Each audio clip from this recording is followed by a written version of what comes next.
नमस्कार मित्रों, मैं कुमार आप सभी का स्वागत करता हूं।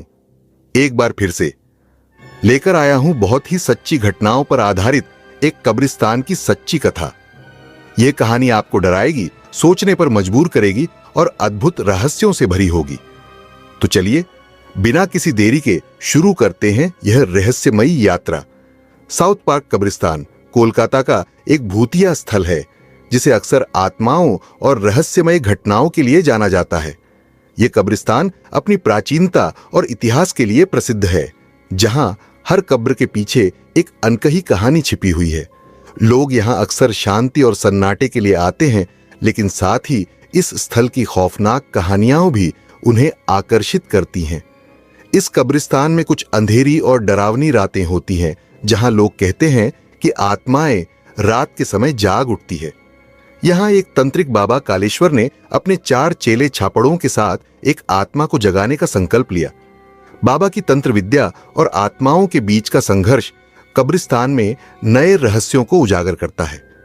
यह कहानी उन भयानक घटनाओं की है जो इस स्थान पर घटित होती है और जिनसे सामना करने का साहस केवल कुछ ही लोगों में होता है। साउथ पार्क कब्रिस्तान का यह रहस्य और तंत्र विद्या का संग्राम सुनने वालों को रोमांचित करने के साथ साथ डराने भी वाला है, जहां एक नई शुरुआत का संकेत भी छिपा है। आपसे हाथ जोड़कर निवेदन है कि आप हमारे चैनल पर अगर नए हैं या पहली बार आए हैं या पहले भी आ चुके हैं तो अभी तक चैनल को सब्सक्राइब नहीं किए हैं तो सब्सक्राइब कर ले। बेल आइकन को सिलेक्ट करके ऑल पर कर दें ताकि आने वाली हर घटनाक्रम, आप बीती, कहानी, तंत्र विद्या, किस्से आप तक सबसे पहले पहुंच सके। धन्यवाद। बढ़ते हैं कहानी की तरफ। बाबा कालेश्वर और उनके 4 चेले जब तंत्र साधना की योजना लेकर साउथ पार्क कब्रिस्तान की ओर बढ़ते हैं तो चारों ओर सन्नाटा और घना अंधेरा उनके इर्द गिर्द घिरा होता है।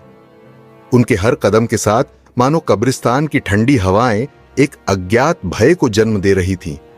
बाबा के चेले जो तंत्र विद्या में पारंगत थे भी इस जगह की रहस्यमय शक्ति को महसूस कर रहे थे।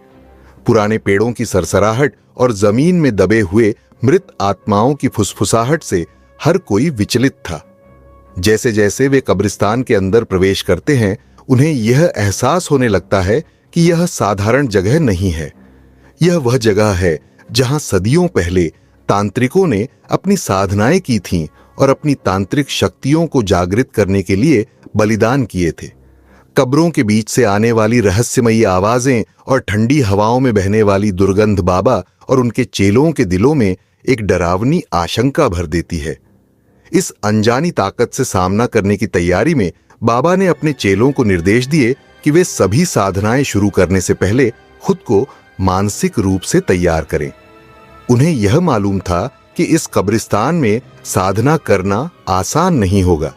बाबा कालेश्वर अपने चेलों के साथ कब्रिस्तान की गहराइयों में कदम रखते हुए ठहरते हैं और आसपास की हवाओं को महसूस करते हैं। उनका चेहरा गंभीर हो जाता है और वे एक गहरी सांस लेकर बोलते हैं, यह स्थान साधारण नहीं है। सदियों पहले यहां कई तंत्रिक साधकों ने अपनी विद्या का अभ्यास किया था, लेकिन उनके प्रयोग अधूरे रह गए। यह कब्रिस्तान न केवल मृतकों का विश्राम स्थल है, बल्कि तंत्र और आत्माओं की अदृश्य शक्तियों का अड्डा भी है। चेलों की आंखों में भय और जिज्ञासा का मिश्रण था। बाबा ने आगे बोलना शुरू किया। बहुत समय पहले यहां एक महान तांत्रिक आया था जिसने असीम शक्तियों को प्राप्त करने का दावा किया था। उसने यहां तंत्र साधना करते हुए कई आत्माओं को जगाया, लेकिन वह साधना पूरी नहीं कर सका। उसकी असफलता ने उन आत्माओं को इस जगह से बांध दिया। वे अब भी यहां भटक रही हैं, अधूरी साधनाओं और अपूर्ण बलिदानों के साथ। चेलों के रोंगटे खड़े हो गए थे। उन्होंने सुना था कि इस कब्रिस्तान में कई लोग रहस्यमय रूप से गायब हो चुके थे और यहां रात में कभी कोई जीवित वापस नहीं लौटा। लेकिन बाबा कालेश्वर को इस बात की कोई परवाह नहीं थी। उनके चेहरे पर एक अडिग विश्वास था, मानो वह आज कुछ असाधारण करने का प्रण लेकर आए हों। बाबा ने अपने चेलों की ओर देखा और कहा, आज हम वह साधना पूरी करेंगे जो अब तक कोई नहीं कर सका। जो शक्तियां यहां अधूरी रह गईं, उन्हें हम जागृत करेंगे। यह हमारी परीक्षा है और हमें सफल होना ही होगा। यह जगह अब हमारी साधना का केंद्र बनेगी और यहाँ जो कुछ भी हुआ है वह आज एक नया अध्याय लिखेगा। बाबा कालेश्वर की बातों से उनके चेलों के दिलों में एक नए तरह की ऊर्जा और भय मिश्रित रोमांच का संचार हुआ। वे जानते थे कि अब उनके सामने केवल एक रास्ता था, उस अधूरी साधना को पूरा करना, चाहे इसका परिणाम कितना ही भयानक क्यों न हो। जैसे ही बाबा कालेश्वर और उनके चेले कब्रिस्तान की गहराइयों में पहुंचते हैं, चारों ओर का सन्नाटा और भी गहरा हो जाता है। पुरानी और बिखरी हुई कब्रें मानो किसी अनजाने रहस्य को अपने भीतर समेटे हुए थीं। अंधेरे में दूर दूर तक कोई जीवन का संकेत नहीं था। केवल हवाओं की सरसराहट और पेड़ों की धीमी गूंज उनके कानों में गूंज रही थी। बाबा ने अपने चेलों के साथ एक पुरानी टूटी हुई कब्र के सामने रुकने का निर्णय लिया। यह कब्र विशेष थी। इसके बारे में किंवदंती थी कि यहां एक शक्तिशाली आत्मा दफन है, जो सदियों से शांत पड़ी है लेकिन सही समय पर जागृत हो सकती है। बाबा ने उस कब्र की ओर इशारा करते हुए कहा, यहीं से हमारी साधना शुरू होगी। यह आत्मा हमारी साधना की कुंजी है। इसे जागृत करना ही हमारी विजय का प्रथम चरण होगा। चेलों के चेहरों पर डर स्पष्ट दिखाई दे रहा था। उस कब्र के पास आते ही उन्होंने महसूस किया कि वहां की हवा पहले से ज्यादा ठंडी और भारी हो गई है। उनका दिल तेजी से धड़कने लगा और हाथों में हल्की कंपी आ गई। उन्हें ऐसा लगा जैसे कोई अदृश्य शक्ति उनके आसपास घूम रही हो, उनकी हर हरकत को देख रही हो। एक चेले ने हिम्मत करके कहा, बाबा, यह आत्मा बहुत शक्तिशाली है, क्या हम इसे नियंत्रित कर पाएंगे? बाबा ने गहरी आवाज में उत्तर दिया, डर को अपने मन से निकालो। यह वही आत्मा है जो हमें तंत्र साधना में पूर्णता दिलाएगी। हमारी साधना की शक्ति उससे अधिक है और याद रखो, यदि हम सफल हुए तो यह आत्मा हमारे अधीन होगी। बाबा के शब्दों से चेलों में थोड़ी हिम्मत आई, लेकिन उनका डर अब भी कायम था। फिर भी उन्होंने बाबा के आदेशों का पालन करते हुए साधना की तैयारी शुरू की। मंत्रों के उच्चारण और तांत्रिक चिन्हों की स्थापना के साथ वे उस पुरानी कब्र के चारों ओर घेरा बनाने लगे। बाबा ने उस कब्र के ऊपर एक त्रिकोण चिन्ह अंकित किया, जो आत्मा को जगाने के लिए आवश्यक था। बाबा कालेश्वर ने अपनी आंखें बंद करके मंत्रों का उच्चारण शुरू किया। उनके स्वर में एक अद्भुत शक्ति और गूंज थी। चारों ओर की हवा अब और भी भारी और डरावनी हो गई थी, मानो किसी अदृश्य शक्ति ने उन्हें घेर लिया हो। चेलों के दिलों में डर बढ़ता जा रहा था, लेकिन बाबा की साधना के प्रति दृढ़ता ने उन्हें हिम्मत बनाए रखने के लिए प्रेरित किया। जैसे जैसे मंत्रों का उच्चारण तेज होता गया, कब्र की मिट्टी धीरे धीरे हिलने लगी। ऐसा प्रतीत हुआ कि जैसे कोई अंदर से बाहर आने की कोशिश कर रहा हो। बाबा कालेश्वर अपने मंत्रों का उच्चारण गूंजते हुए स्वर में करते हैं और उनकी आवाज से सारा कब्रिस्तान मानो कंपन करने लगता है। चारों चेले ध्यान की मुद्रा में बैठ जाते हैं, लेकिन उनके दिलों में घबराहट साफ झलक रही थी। हर मंत्र के साथ हवाओं का घनत्व बढ़ता जा रहा था, जैसे प्रकृति भी इस तांत्रिक क्रिया का साक्षी बनने को तैयार हो रही हो। धीरे धीरे उस पुरानी कब्र से धुएं की पतली परतें उठने लगती हैं, जो धीरे धीरे घनी होती जाती हैं। चारों चेलों ने अपनी आंखें खोलीं और उनके सामने धुंध से एक आकृति उभरने लगी। ये कोई साधारण धुआं नहीं था, बल्कि एक आत्मा थी जो सदियों से इस कब्र में कैद थी। बाबा के मंत्रों की शक्ति ने उसे जागृत कर दिया था। जैसे ही आत्मा का धुंधला आकार स्पष्ट होने लगा, उसकी आंखों में खून जैसा लाल तेज चमकने लगा। उसका चेहरा क्रोध और प्रतिशोध से भरा हुआ था, मानो वह सदियों की कैद और पीड़ा को एक झटके में प्रकट कर रही हो। आत्मा के चारों ओर घना अंधेरा फैलने लगा और हवा इतनी भारी हो गई कि चेलों को सांस लेना मुश्किल लगने लगा। बाबा ने आत्मा की ओर अपनी आंखें बंद करके देखा और फिर से मंत्रों का उच्चारण तेज कर दिया। आत्मा ने एक तीखी चीख के साथ अपना सिर ऊपर उठाया, जिससे पूरी जमीन हिल गई। कब्र के आसपास के पेड़ तेजी से हिलने लगे, मानो उस आत्मा की शक्ति से डर रहे हों। चारों चेले डर के मारे कांपने लगे, लेकिन बाबा ने उन्हें हिम्मत दी। घबराओ मत, यह आत्मा हमारी साधना की शक्ति से नियंत्रित होगी। याद रखो, अगर हमने इसे वश में कर लिया तो हमारी तांत्रिक शक्ति असीम हो जाएगी। लेकिन आत्मा का चेहरा अब और भी क्रोध में बदल चुका था। उसकी आंखें बाबा और उनके चेलों की ओर घूर रही थीं, मानो वह सब कुछ नष्ट कर देने के लिए तैयार हो। उसकी उपस्थिति से चारों ओर की हवा जमी हुई लग रही थी और कब्रिस्तान के अंधेरे कोने से और भी रहस्यमयी आवाजें गूंजने लगीं, जो उस आत्मा की जागृति का स्वागत कर रही थी। बाबा की साधना चरम पर पहुंचने वाली थी और आत्मा की शक्ति भी। दोनों के बीच यह संघर्ष अब एक निर्णायक मोड़ पर था। जागृत आत्मा का क्रोध अब और भी भयानक रूप ले चुका था। उसकी आंखों की लाल चमक बाबा कालेश्वर और उनके चेलों पर टिकी थी। आत्मा ने बाबा की साधना के प्रभाव में आकर अपनी मांग स्पष्ट कर दी। मुझे अपने अस्तित्व को बनाए रखने के लिए एक बलिदान चाहिए। बिना बलिदान के मैं तुम्हारी साधना को सफल नहीं होने दूंगी। बाबा कालेश्वर ने आत्मा की यह मांग सुनी और कुछ पल के लिए मौन हो गए। उन्होंने अपने चेलों की ओर देखा और फिर एक गहरी सांस लेकर कहा, यह बलिदान आवश्यक है। यह साधना तभी पूर्ण होगी जब हम इस आत्मा की मांग पूरी करेंगे। चेले यह सुनते ही एक दूसरे को देखने लगे। उनके दिलों में पहले से ही भय और संदेह का भंडार था, लेकिन बाबा के आदेश पर वे हमेशा अडिग रहते थे। बाबा ने अपनी दृष्टि सबसे छोटे और सबसे निष्ठावान चेले पर टिका दी। तुम्हें बलिदान देना होगा, बाबा ने गहरी और कठोर आवाज में कहा। चेला बिना किसी सवाल के, बिना हिचकिचाहट के आगे बढ़ा। वह जानता था कि यह साधना और बाबा के प्रति उसकी निष्ठा ही उसका जीवन थी। उसने अपने जीवन को एक बलिदान के रूप में प्रस्तुत किया। आत्मा ने उसकी ओर अपनी रक्तलाल आंखों से देखा और एक खौफनाक आवाज में हंसी। हवा अचानक और भी भारी हो गई और चारों ओर से एक भयानक सन्नाटा छा गया।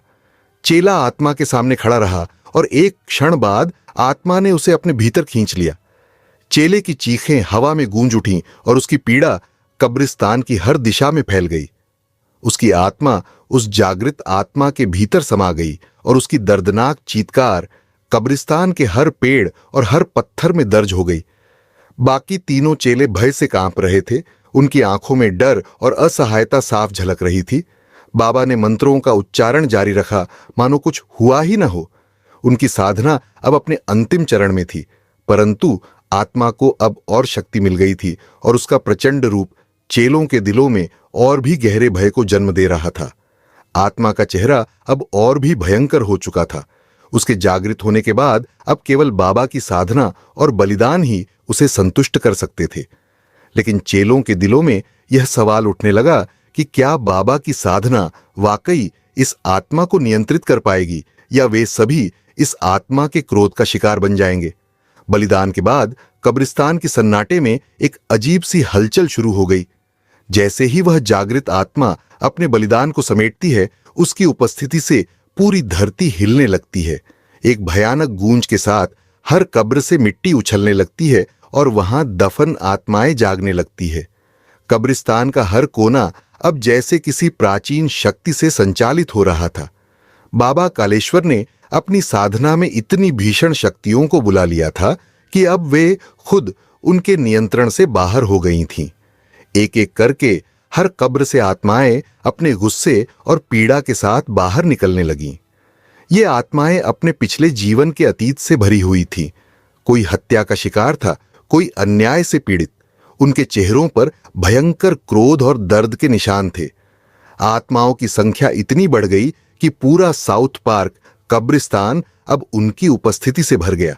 उनकी चीखें, कराहटें और हंसी की आवाजें हवा में गूंजने लगीं, मानो यह कब्रिस्तान अब किसी और ही दुनिया का हिस्सा बन चुका हो। पेड़ हिलने लगे, आसमान पर काले बादल मंडराने लगे और पूरी जमीन ध्वस्त होने की स्थिति में आ गई। बाबा कालेश्वर के चेले अब पूरी तरह से भयभीत हो चुके थे। उनकी आंखों में आत्माओं का भयानक रूप साफ दिखाई दे रहा था। बाबा ने अपनी साधना जारी रखी, लेकिन उनके चेहरे पर भी घबराहट झलकने लगी थी। उन्हें अब एहसास हो चुका था कि उन्होंने जिन शक्तियों को जगाया है वे अब उनके बस में नहीं हैं। बाबा की आंखों के सामने एक आत्मा आई, जिसके चेहरे पर पिछले जीवन की दर्दनाक चीखें साफ दिख रही थीं। वह आत्मा सीधे बाबा की ओर बढ़ी और उसकी आंखों में बाबा को एक ऐसी घृणा और प्रतिशोध की भावना दिखाई दी जो अब उनकी साधना के सभी नियमों को तोड़ चुकी थी। तुमने हमें जगाकर एक भयानक भूल की है, वह आत्मा बोली। अब हम सभी तुम्हारी आत्मा को अपना शिकार बनाएंगे। बाबा कालेश्वर अब चारों ओर से आत्माओं से घिर चुके थे। हर आत्मा उनके प्रति गुस्से और प्रतिशोध से भरी थी। चेलों ने बाबा की ओर देखा, लेकिन उनकी आंखों में भी अब केवल डर और असहायता ही थी। बाबा ने मंत्रों का उच्चारण और तेज किया, लेकिन आत्माएं उनकी शक्ति को चुनौती देने लगी। पूरे कब्रिस्तान में अराजकता फैल चुकी थी। कोई भी अब उस शक्ति को नहीं रोक सकता था। बाबा कालेश्वर और उनके चेले अब इस आत्माओं के जंगल में फंस चुके थे और उन्हें इसका कोई रास्ता नजर नहीं आ रहा था। मित्रों, अगर आप भी ऐसी ही तंत्र मंत्र की विद्या सीखना चाहते हैं तो हमें कमेंट करके बताएं। हम उसके माध्यम से आपके लिए एक धारावाहिक लेकर आएंगे जो सचमुच एक कहानी और गठित कथा के साथ होगा। अब आगे बाबा कालेश्वर ने अपनी तंत्र विद्या का अंतिम प्रयोग करने का निर्णय लिया। उन्होंने अपनी सारी शक्ति और वर्षों की साधना को केंद्रित कर सबसे घातक और प्रभावी मंत्रों का उच्चारण शुरू किया। उनके चेलों के चेहरे पर घोर भय के साथ साथ एक उम्मीद की झलक भी थी कि बाबा उन्हें इस आत्माओं के जंगल से सुरक्षित बाहर निकाल लेंगे। लेकिन आत्माएं अब पहले से भी अधिक शक्तिशाली हो चुकी थीं। जैसे ही बाबा ने मंत्रों का उच्चारण किया, आत्माएं और अधिक आक्रामक हो गईं। उन्होंने चारों ओर से बाबा और उनके चेलों को घेर लिया। अब यह एक साधारण साधना नहीं, बल्कि जीवन और मृत्यु का संघर्ष बन चुका था। हर आत्मा अपने क्रोध, घृणा और प्रतिशोध को व्यक्त कर रही थी और उनके पास अब कोई रोकने वाला नहीं था। बाबा कालेश्वर ने अपनी तंत्रिक शक्ति को और अधिक बढ़ाया, लेकिन आत्माएं अब उन पर हावी होने लगी। एक आत्मा ने बाबा के सबसे करीबी चेले पर हमला किया और उसे जमीन पर गिरा दिया। उसका शरीर हवा में उठता और जोर से नीचे गिरता, मानो आत्माएं उसे अपनी शक्ति से टकरा रही हो। उसकी दर्दनाक चीखें सुनकर बाकी चेले भी पूरी तरह से घबरा गए। बाबा ने त्वरित रूप से अपनी आखिरी विद्या का प्रयोग किया, एक प्राचीन तंत्र मंत्र जो आत्माओं को शांत कर सकता था। लेकिन जैसे ही उन्होंने वह मंत्र शुरू किया, आत्माओं की क्रोध भरी चीखों ने उसे दबा दिया। आत्माओं की शक्तियां इतनी बढ़ चुकी थीं कि अब वे बाबा के तंत्रों को भी बेअसर कर रही थीं। आत्माओं ने बाबा पर सीधा हमला किया। एक आत्मा बाबा के पास आई और उसकी लाल जलती हुई आंखें बाबा की आंखों में टकराईं। वह आत्मा बाबा से बोली, तुमने हमें जगाकर अपनी मौत को बुलावा दिया है। अब तुम्हारे पास कोई रास्ता नहीं बचा। बाबा ने उसे शांत करने की कोशिश की, लेकिन अब आत्माएं पूरी तरह से काबू से बाहर हो चुकी थीं। उन्होंने बाबा और उनके चेलों पर एक के बाद एक हमला करना शुरू कर दिया। बाबा के मंत्र अब बेकार हो चुके थे और उनका तंत्रिक ज्ञान भी इन आत्माओं की प्रचंड शक्तियों के सामने टिक नहीं पाया। एक एक करके आत्माएं चेलों को अपनी चपेट में लेने लगीं। उनकी चीखें अब भी हवा में गूंज रही थीं। हर आत्मा जो सदियों से पीड़ा में थी, अब अपने क्रोध को तंत्रिक साधकों पर निकाल रही थी। बाबा कालेश्वर अब समझ चुके थे कि उन्होंने जिन आत्माओं को जगाया है वे उनके बस की बात नहीं थी। उनका संघर्ष अब व्यर्थ था और वे खुद अपनी बनाई हुई विनाशकारी शक्ति का शिकार बन चुके थे। आत्माओं का यह क्रोध और प्रकोप अब असीमित था और उनका नियंत्रण असंभव। जैसे ही अन्य आत्माएं बाबा और उनके चेलों पर आक्रमण कर रही थीं, उनमें से एक सबसे प्राचीन और खतरनाक आत्मा जागृत हुई। यह आत्मा एक सुनहरे समय की है, जब तंत्र विद्या का अभ्यास समृद्धि और शक्ति का प्रतीक था। सदियों से वह इस कब्र में बंद थी, अब उसे एक सुनहरा अवसर मिला था अपनी मुक्ति का। उसकी आंखों में बदले की आग जल रही थी और उसके चेहरे पर एक भयंकर मुस्कान थी। उसने बाबा की ओर देखते हुए कहा, तुमने मुझे जगाकर एक बड़ी भूल की है बाबा। मैं वही आत्मा हूं जिसने सदियों पहले यहां बलिदान दिया था। तुमने तंत्र विद्या का प्रयोग किया, लेकिन तुम्हें नहीं पता कि तुम किसका सामना कर रहे हो। उसकी आवाज में गहरी प्रतिशोध की भावना थी जो कब्रिस्तान की ठंडी हवाओं में गूंज रही थी। बाबा कालेश्वर के मन में भय का संचार हुआ। वह समझ गए थे कि यह आत्मा साधारण नहीं है। उसने अपनी आंखों से उस आत्मा की ऊर्जा का स्तर महसूस किया।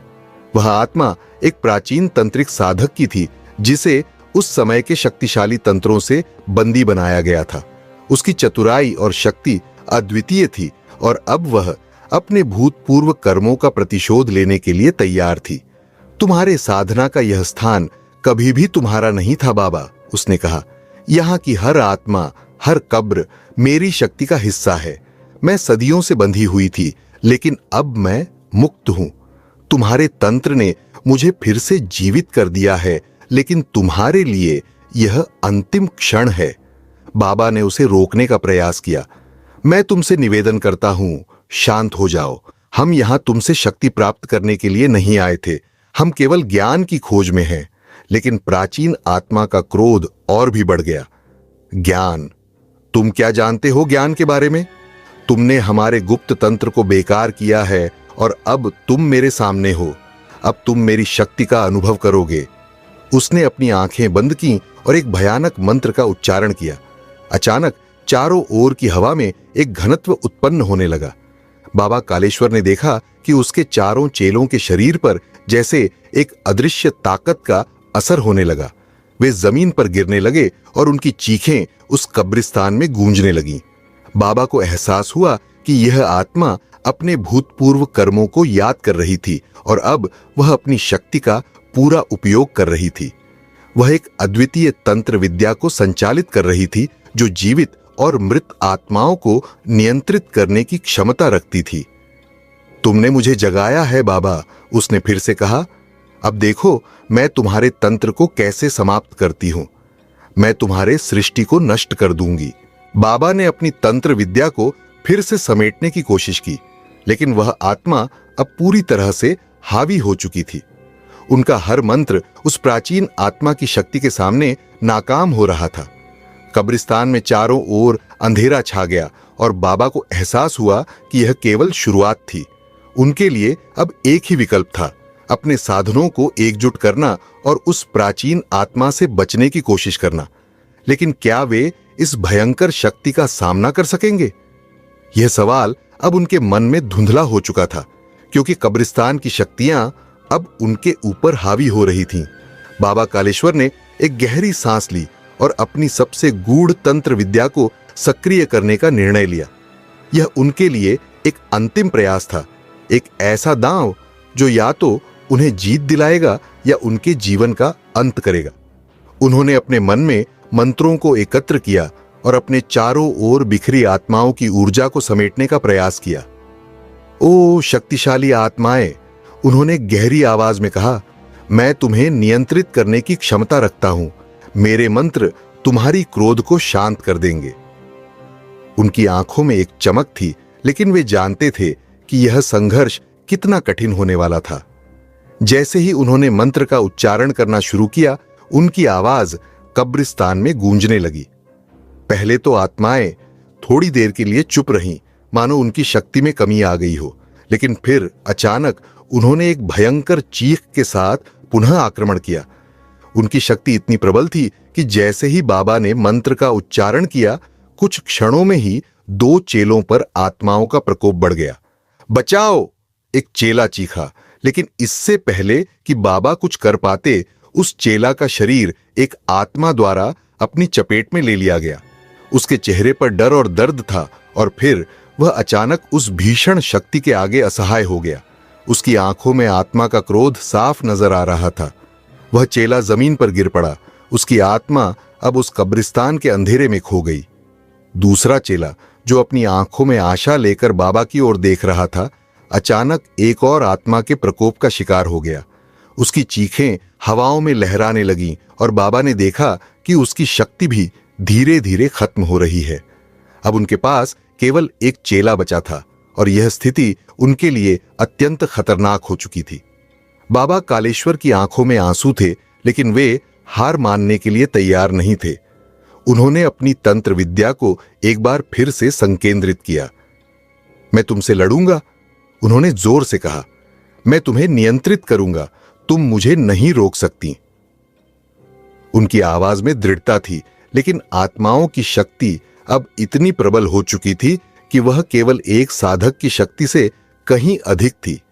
आत्माएं क्रोधित होकर उनकी ओर बढ़ने लगीं। बाबा ने एक बार फिर से अपने मंत्रों का उच्चारण किया, लेकिन अब उन मंत्रों का प्रभाव पहले जैसा नहीं रह गया था।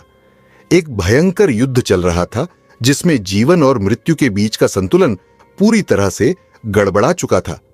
बाबा ने अपनी पूरी शक्ति लगा दी, लेकिन आत्माएं लगातार उन पर हावी होती रहीं। कब्रिस्तान में चारों ओर चीखें गूंज रही थीं और बाबा के मन में केवल एक ही विचार था, क्या वह अपने चेलों को बचा सकेंगे। इस संघर्ष में अब कोई निश्चितता नहीं थी। बाबा कालेश्वर ने अपने अस्तित्व के लिए लड़ाई लड़ी, लेकिन आत्माएं इतनी शक्तिशाली थीं कि वह अपनी पूरी क्षमता भी नहीं दिखा पा रहे थे। कब्रिस्तान की ठंडी हवाएं अब केवल डर और आशंका का संकेत दे रही थीं। जब ऐसा लगता है कि सब कुछ खत्म हो गया है और बाबा कालेश्वर और उनके बचे हुए चेले आत्माओं के प्रकोप के आगे असहाय हो चुके हैं, तभी बाबा को अचानक एक पुरानी किताब का ख्याल आता है जो उन्होंने अपनी तंत्र साधना के दिनों में पढ़ी थी। वह किताब तंत्र विद्या के रहस्यों से भरी हुई थी, जिसमें एक ऐसा मंत्र था जो आत्माओं को नियंत्रित कर सकता था, लेकिन उस मंत्र की शर्तें खतरनाक थीं। यदि उन्होंने इस मंत्र का प्रयोग किया तो इसका असर केवल आत्माओं पर नहीं पड़ेगा, बल्कि यह उनकी जान को भी जोखिम में डाल सकता था। बाबा ने निश्चय किया। उन्हें कोई और विकल्प नहीं दिख रहा था। उन्होंने अपनी आंखें बंद की और उस मंत्र का उच्चारण करना शुरू किया। जैसे ही उन्होंने मंत्र बोलना शुरू किया, आसपास की हवाएं अचानक थम गईं। आत्माएं जो पहले क्रोधित और उग्र थीं, अब धीरे धीरे शांत होने लगीं। कुछ क्षणों के लिए ऐसा लगा जैसे एक अंधेरी रात के बाद सुबह की पहली किरणें फैल रही हों। लेकिन इससे पहले कि उन्हें लगता कि सब कुछ ठीक हो गया है, अचानक एक नई आत्मा जो अब तक सोई हुई थी जाग उठती है। यह आत्मा सबसे शक्तिशाली थी और उसकी उपस्थिति ने कब्रिस्तान का वातावरण एक बार फिर से बदल दिया। उसकी आंखों में एक तेज थी और उसके चेहरे पर एक भयंकर हंसी थी। अब खेल शुरू हुआ है, उसने कहा, और उसकी आवाज गूंजने लगी जैसे अंधेरे में कोई रहस्यमय शक्ति विद्यमान हो। बाबा कालेश्वर का दिल तेजी से धड़कने लगा। उन्होंने अपनी आंखें खोलीं और उस आत्मा को देखा जो अब उनकी साधना का सबसे बड़ा विरोधी बन चुकी थी। तुम कौन हो? बाबा ने पूछा। उनकी आवाज में हिम्मत की एक झलक थी। मैं एक तंत्रिक साधक हूं जो सदियों पहले इस कब्र में दफन हुआ था, आत्मा ने कहा। तुमने मेरी नींद को बाधित किया है और अब तुम्हें इसका भुगतान करना होगा। तुम्हारी साधना की शक्ति अब तुम्हारे बस में नहीं रही। उसकी आंखों में असीमित क्रोध और शक्ति थी जो सभी आत्माओं की ऊर्जा को अपने अंदर समेटे हुए थी। बाबा ने अपनी तंत्र विद्या को एक बार फिर संकेंद्रित किया, लेकिन उन्हें एहसास हुआ कि अब स्थिति पूरी तरह से बदल चुकी थी। नई आत्मा की शक्ति ने कब्रिस्तान में रहस्यमय ऊर्जा का संचार कर दिया था। चारों ओर की आत्माएं अब और भी क्रोधित हो चुकी थी और बाबा के चेले डर से थरथराते रहे। तुमने जो किया उसकी कीमत चुकानी होगी, उस आत्मा ने कहा, और कब्रिस्तान की हवा में एक अजीब सी खामोशी छा गई। बाबा ने अपने मंत्रों को उच्चारण करने की कोशिश की, लेकिन उनकी आवाज अब सामान्य नहीं रह गई थी। उस शक्तिशाली आत्मा ने सब कुछ पलट दिया था। बाबा कालेश्वर ने अपनी बुद्धि और तंत्र विद्या का उपयोग करते हुए आत्मा के प्रकोप का सामना करने की कोशिश की। उन्हें अब अपनी पूरी शक्ति का इस्तेमाल करना था। मैं तुम्हें नियंत्रित करूंगा, उन्होंने चिल्लाते हुए कहा, लेकिन आत्मा की हंसी में कोई रहस्य छिपा हुआ था। तुम केवल मेरे खेल के एक मोहरे हो, आत्मा ने कहा, और एक विशाल ऊर्जा की लहर ने बाबा को अपने से दूर फेंक दिया। वह नीचे गिर पड़े, लेकिन उनके मन में हार नहीं मानने की भावना थी। उन्होंने एक बार फिर अपने अंदर की शक्ति को जुटाया, यह जानते हुए कि यह संघर्ष अब केवल उनके लिए नहीं, बल्कि उनकी आत्मा और उनके चेले के अस्तित्व के लिए भी है। यह अब केवल एक साधना का खेल नहीं रह गया था। यह जीवन और मृत्यु के बीच का एक भयानक संग्राम बन चुका था। कब्रिस्तान की दीवारों पर पुरानी आत्माओं की गूंज बाबा के मन में नई आशा का संचार करती रही। मैं हार नहीं मानूंगा, उन्होंने मन ही मन ठान लिया। यह तो बस शुरुआत है। बाबा कालेश्वर और उनके 4 चेले आत्माओं के प्रकोप के बीच एक कठिन निर्णय पर पहुंचते हैं। उन्हें यह समझ में आता है कि साधना के दौरान उन्हें जो शक्तियां जागृत की हैं वे अब नियंत्रण से बाहर हो चुकी हैं। कब्रिस्तान की ठंडी हवाएं और आसपास की चुप्पी उनके दिलों में भय की एक नई लहर भर देती है। चारों चेले, जिनके चेहरे पर डर और चिंता की लकीरें साफ दिखाई देती हैं, बाबा की ओर देखते हैं। बाबा कालेश्वर का अनुभव उन्हें बताता है कि अब कोई और उपाय नहीं है। आत्माओं की शक्ति का मुकाबला करने के लिए उन्हें अपनी जान की आहुति देनी होगी। वह अपने चेले छापड़ों से कहते हैं, यह हमारी अंतिम साधना है। हमें अपने बलिदान से इन आत्माओं को शांति देनी होगी। केवल इसी तरह हम इस कब्रिस्तान को और इसके आसपास के गांवों को बचा सकते हैं। चारों चेलों के मन में संघर्ष चलता है। क्या वे अपने जीवन को जोखिम में डालकर इस अदृश्य खतरे का सामना करने के लिए तैयार हैं? लेकिन बाबा के आदेश में एक प्रकार की दृढ़ता है जो उन्हें साहस देती है।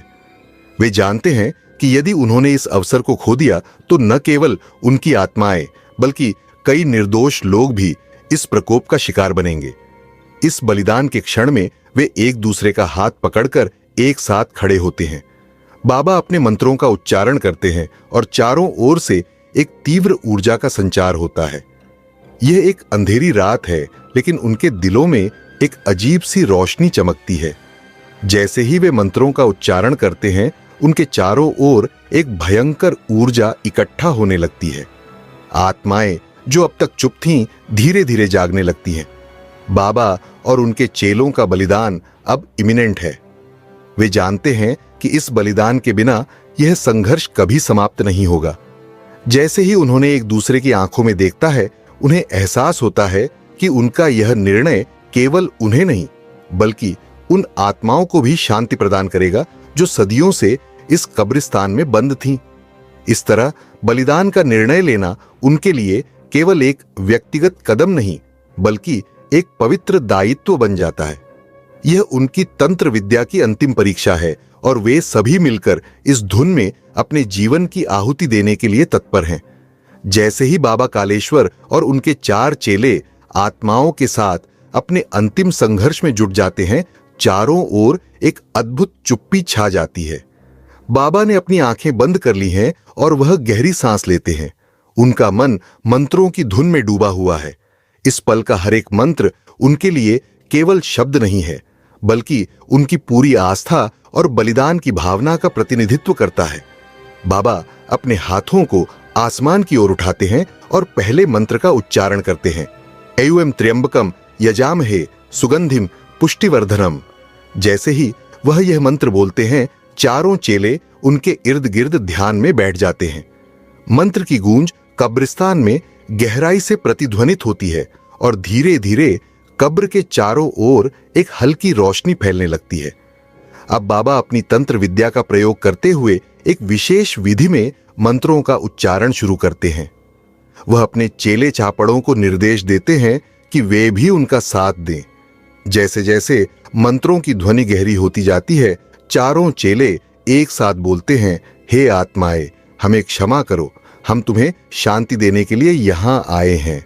अचानक एक ठंडी हवा चलने लगती है और कब्रिस्तान में दबी हुई आवाजें सुनाई देने लगती हैं। जैसे ही बाबा अगले मंत्र का उच्चारण करते हैं, एयुएम नमः शिवाय, आत्माओं का एक समूह कब्रों से बाहर आना शुरू होता है।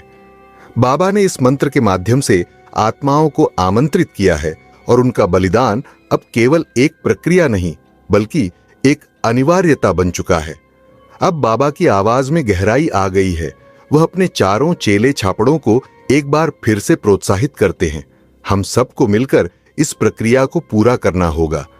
केवल इसी तरह हम आत्माओं को नियंत्रित कर सकेंगे। वह एक और मंत्र का उच्चारण करते हैं, एयुएम ह्लीं श्रुति धर्माय नमः। जैसे ही वह यह मंत्र बोलते हैं, चारों ओर एक शक्तिशाली ऊर्जा का संचार होने लगता है।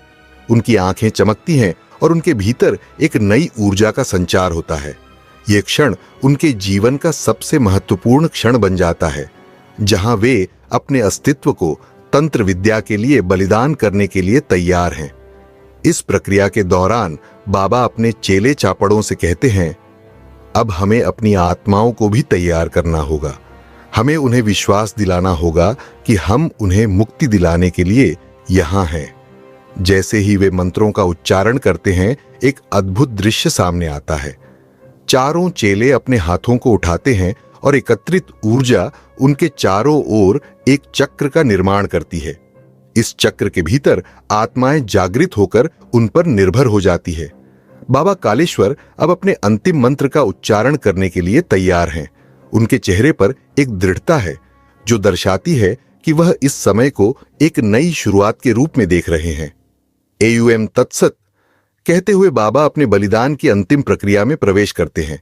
जैसे ही वह यह शब्द उच्चारित करते हैं, चारों चेले एक साथ एक कदम आगे बढ़ते हैं। उनके हृदय में साहस और श्रद्धा की लहरें उमड़ती हैं। यह केवल उनका बलिदान नहीं, बल्कि एक नई अध्याय की शुरुआत है, जहां आत्माएं अब स्वतंत्रता की ओर अग्रसर होंगी। इस प्रकार मंत्रों का उच्चारण और बलिदान की प्रक्रिया एक साथ मिलकर एक नए अध्याय का आरंभ करते हैं, जो कब्रिस्तान में छिपी हुई आत्माओं को मुक्ति देने का कार्य करेगा। जब बाबा कालेश्वर और उनके 4 चेले आत्माओं को नियंत्रित करने की प्रक्रिया में जुटे थे, तभी अचानक एक भयंकर हलचल शुरू हो जाती है। जैसे ही बाबा ने अंतिम मंत्र का उच्चारण किया, चारों ओर से एक तीव्र ऊर्जा का संचार होता है। लेकिन इस ऊर्जा में एक असामान्य गुण है। यह उनकी साधना को तोड़ने का प्रयास कर रही है। चारों चेले महसूस करते हैं कि आत्माएं अब एकजुट होकर उनकी साधना के विरुद्ध खड़ी हो गई है।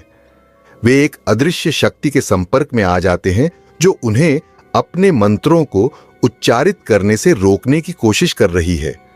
बाबा कालेश्वर की आंखों में चिंता का एक हल्का सा संकेत झलकता है, क्योंकि उन्हें पता है कि अगर उन्होंने इस संकट का सामना नहीं किया तो उनकी साधना अधूरी रह जाएगी। हम सबको एकजुट होना होगा। बाबा की आवाज में एक शक्ति है।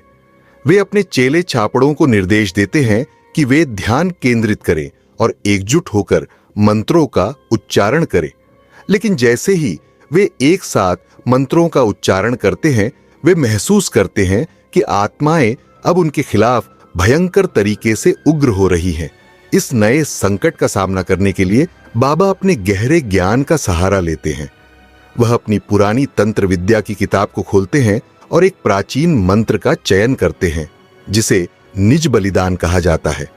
यह मंत्र आत्माओं को नियंत्रित करने की अंतिम चाबी है, लेकिन इसकी प्रक्रिया बहुत खतरनाक है। इसे पढ़ने के लिए उन्हें अपने और अपने चेले छापड़ों के जीवन का बलिदान करना होगा। बाबा अपनी आंखें बंद कर लेते हैं और मंत्र का उच्चारण करना शुरू करते हैं। जैसे ही वह मंत्र पढ़ते हैं, चारों ओर एक अद्भुत प्रकाश फैलता है। यह प्रकाश आत्माओं को अपनी ओर खींचने लगता है, लेकिन साथ ही यह उन्हें और भी अधिक आक्रामक बना देता है। बाबा अपने चेले छापड़ों की ओर देखते हैं। उनके चेहरे पर चिंता और साहस का मिश्रण है। यदि हमें जीतना है तो हमें एकजुट होकर लड़ना होगा। हम सभी को अपने जीवन का बलिदान देना होगा, वह कहता है। उनके चारों चेले भी अपनी सहमति जताते हैं। जैसे ही वे बलिदान की प्रक्रिया में प्रवेश करते हैं, एक नई आत्मा जागृत होती है। यह आत्मा सबसे शक्तिशाली और पुरानी आत्माओं में से एक है, जो सदियों से उस कब्र में बंद थी। वह कहती है, तुमने मुझे बुलाया है, अब मुझे अपनी शक्ति दिखाने दो। उसकी आवाज में एक अजीब सी खौफनाक धुन है जो सभी को डरा देती है। बाबा और उनके चेले अब केवल अपनी तंत्र विद्या पर निर्भर नहीं हैं। उन्हें एक नई शक्ति का सामना करना है। उस आत्मा का बल और उसकी कुत्सित योजनाएं अब उनके सामने हैं। जैसे जैसे बाबा और उनके चेले अपनी बलिदान प्रक्रिया को आगे बढ़ाते हैं, उनकी चारों ओर की स्थिति और भी जटिल होती जाती है। अब खेल शुरू होगा। वह आत्मा गर्जना करती है और एक भयानक शक्ति उनके चारों ओर फैलने लगती है। सभी आत्माएं एकजुट होकर उन पर हमला करती हैं। यह अब केवल उनकी तंत्र विद्या की लड़ाई नहीं रह गई है, बल्कि यह अस्तित्व और विनाश के बीच का संघर्ष बन गया है। बाबा कालेश्वर ने अपनी पूरी शक्ति लगा दी है, लेकिन यह संकट उन्हें उनके अंतिम निर्णय की ओर ले जा रहा है। क्या वे इस नई आत्मा के आक्रामक हमले को झेल पाएंगे? क्या उनकी बलिदान की प्रक्रिया सफल होगी, या वे सभी इस भयानक आत्मा के हाथों अपनी जान खो देंगे? यह अंत नहीं है, बल्कि यह एक नई शुरुआत है। रहस्य अब और भी गहरा हो चुका है और सभी को इस खेल में एक नई चुनौती का सामना करना होगा। आत्माओं की दुनिया अब खुली है और बाबा कालेश्वर और उनके चेले जानते हैं कि उनका बलिदान केवल एक द्वार खोलेगा, जिससे और भी भयानक घटनाएं सामने आएंगी। सुनने वालों, आप भी इस रहस्य की गहराई में उतरने के लिए तैयार रहे। आगे का भाग आपकी कल्पनाओं को और भी अधिक भव्यता और आतंक के साथ भर देगा।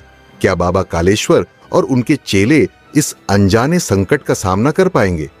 क्या वे आत्माओं की शक्तियों को नियंत्रित कर सकेंगे या अंधकार में छिपी और भी भयानक शक्तियां उन्हें निगल जाएंगी? इस कहानी का अगला भाग सुनने के लिए तैयार रहे, क्योंकि यह केवल एक शुरुआत है। अंधकार की गहराइयां और भी डरावनी हैं और उनका सामना करना अब आपके हाथों में है। आगे की कहानी के लिए हमारी प्रतीक्षा करें, जहां रहस्य और भयानकता का सामना होगा। साथियों, अगर आप हमारी फैमिली का हिस्सा नहीं बने, तो हमारे परिवार का हिस्सा बनने के लिए आप हमारे चैनल को सब्सक्राइब करना ना भूले। साथ ही साथ बेल आइकन दबाकर ऑल पर सेट कर दे, ताकि आने वाली हर वीडियो सबसे पहले आप तक पहुंचे। जैसा कि आप सब जानते हैं कि आपके कमेंटों का मुझे इंतजार रहता है, तो आप मुझे कमेंट करके जरूर बताइए कि यह कहानी आपको कैसी लगी। भले लाइक ना करें, बट कमेंट जरूर करके बताएं, अपनी राय जरूर हमें पेश करें, ताकि हमको और भी मोटिवेटेड मिल सके। And so we can bring you an even better story. चलते हैं फिर मित्रों, आप अपने परिवार का और अपने मित्रों का ख्याल रखें। तब तक के लिए हमें दीजिए इजाजत। मैं कुमार लेता हूं आप सभी से विदा। धन्यवाद।